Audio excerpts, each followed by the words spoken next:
মেয়ে শব্দটাকে আমি একটু ভাঙবো, বুঝলে তো? মানে আমি যখন জন্মেছিলাম আমার তো কতগুলো শারীরিক অঙ্গ সংস্থাপন ছিল, সেগুলো অনুযায়ী ডাক্তার পিঠের উপরে ছাপ মারলো, তুমি হইলে ফিমেল।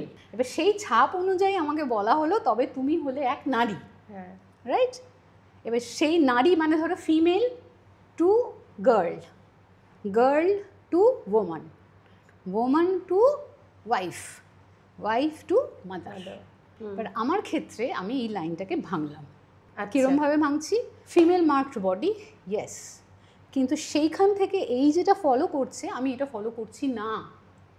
কিন্তু তার মানে আমি ট্রান্সও নই যে নাকি আমি নিজেকে ম্যান বলে মনে করি। আমি female marked body and I am very happy with my body. আমার কোনো জেন্ডার ডিসফোরিয়া নেই, যেটা নাকি ট্রান্স মানুষদের থাকে, নিজেদের শরীর নিয়ে ডিসফোরিয়া। আমার এরকম কিচ্ছু নেই। আমি যে ওয়াইফ হয়েছি বা আমি যে সন্তানের জন্ম দিয়েছি, এইগুলো আমার এই ফিমেল মার্কড বডির থেকে তৈরি হয়েছে। যেহেতু সেই অর্গানগুলো আছে, আমাকে বাধ্য করা হয়েছে বা আমি নিজে স্বেচ্ছায় করেছি। কিন্তু সে কোনো কিচ্ছু আমাকে নারী বানায় না। সমাজ যাকে নারী বলে, আমি নারী নই।